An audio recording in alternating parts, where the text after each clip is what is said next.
going to be using the MIT App Inventor, and we're going to talk about layout, and we're going to talk about how to use the layout in MIT App Inventor to make our apps look the way we want them to look. So two things you need to do. You need to go to Canvas and open up the MIT App Inventor. If you don't have an account, create an account, start a new project, call it Practice. And then also go to Let's Make an App and open up the layout notes.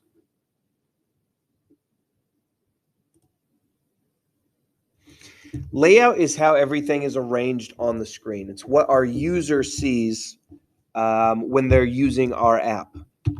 It's also known as the view layer. We're going to talk about different layers of the app, and this is the view layer, and it's what the user sees.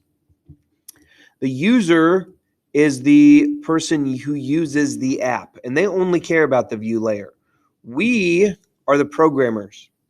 So we care about the view layer, but we need to care about all the layers.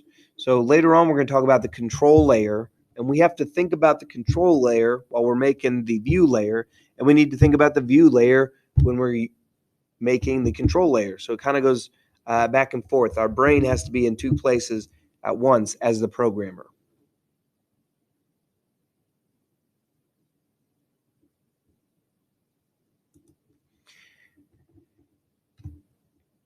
In order to get things where we want them in App Inventor, we use what's called arrangements. So we'll start with a horizontal arrangement and a vertical arrangement. The horizontal arrangement allows us to stack things next to each other, and then the vertical arrangement allows us to stack things on top of each other. Let me show you what I mean. So this is App Inventor. We've got drawers over here with different things in them. Today we're going to be using buttons, but we also have images and switches and text box. We also have. Let me shrink my screen for a minute.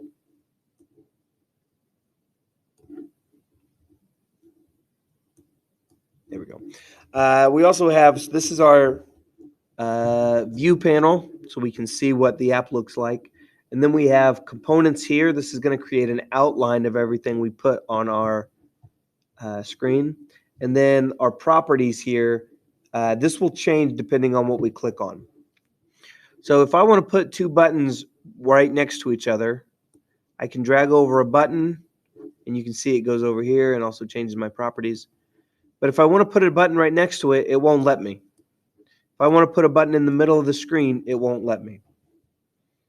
What I have to do is I have to put these buttons in arrangements, and the arrangements are down here in layout. And we're first going to use a horizontal arrangement. And all that is an empty box. Okay, this big empty box here. Now, when I put my buttons inside of it, it's going to look like it goes away. You can see it's added up here and also in the properties. But when I drag my buttons in there, it looks like it goes away, but it doesn't really. You see this black line around the button? Okay, that's my arrangement. And I can put the other one in there as well. Okay, so that's how I can put two buttons next to each other. I use a horizontal arrangement. And I can do the same thing. I want to do the same thing with a vertical arrangement. I'm going to put two buttons in there. Okay, and you can see over here I've got my horizontal arrangement puts I got two buttons in my horizontal arrangement, and I've got two buttons in my vertical arrangement. And you can see them here. And when I click on these different things, you can see it gives me the properties. So this is my property of button 1. If I wanted to change the text and make this say on button, it changes that. And I can change the color, make it green. I'll change button 2 as well. Make it my off button. And make that red. Okay, and if I wanted to, I could do the same thing for those buttons.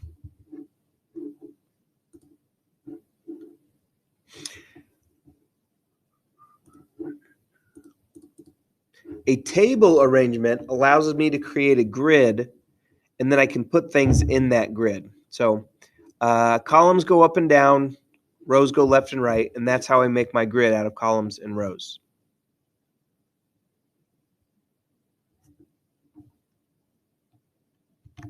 So I'm going to make I want to put 3 buttons in a diagonal here. And I do that using my table arrangement. So I got my table arrangement here. The problem is if I want to put in, let's see, you can see my buttons. When I drag my buttons over, I've got this invisible grid here. The problem is there's only 4. And if I want to put 3 buttons a diagonal, I can't. So what I need to do, I go to my table arrangement. I'm going to change my number of columns and rows to 3. And you can see now my grid has 6 boxes, and I can put 3 across diagonal.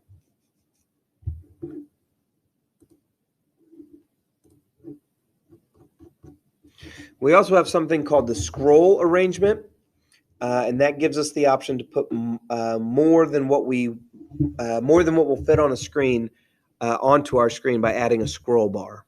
So the user can scroll either vertically or horizontally to see more than what fits on the screen.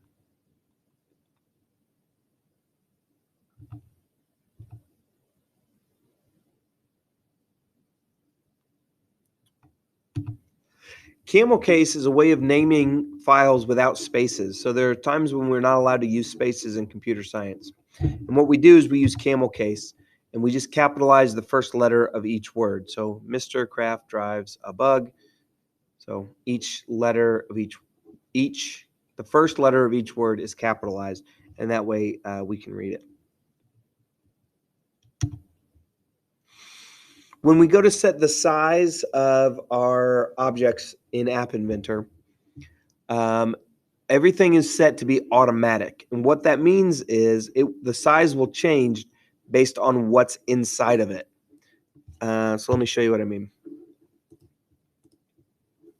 So if I were to let's rename my on button, just say on.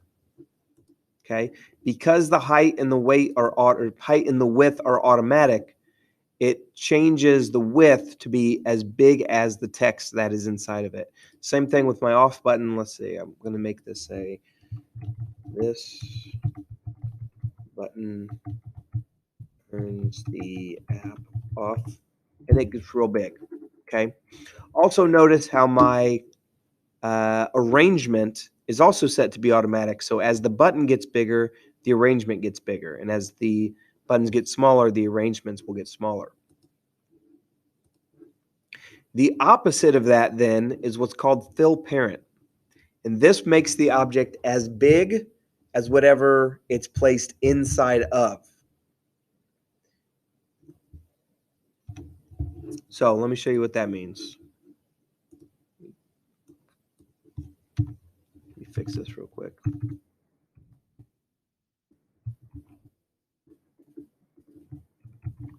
Fix my on and off buttons. Okay, so the parent is whatever the element is inside of. So the arrangements are inside of the screen. So the screen is the parent of the arrangements.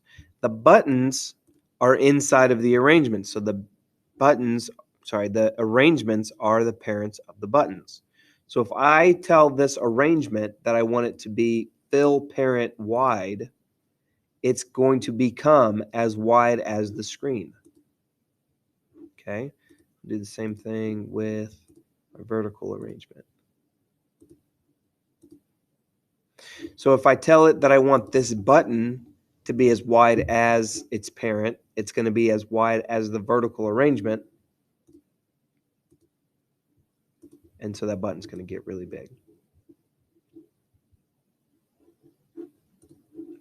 We can also use percent and pixels. Percent sets the size based on the percentage of the screen. This is the one I like to use because when I draw out my app, I know I want this to take up 20% of the screen. I want this to take up 30% of the screen. So this is the one I use the most often. We can also use pixels, and that'll set the size based on number of pixels.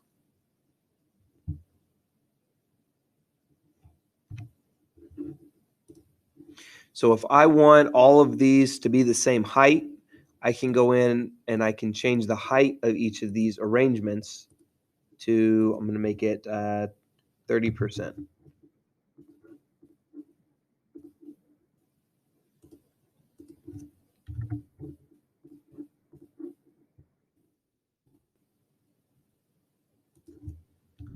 That way I know they're all the same size, and you can see now I've got 3 arrangements here, and all 3 of them are the same size.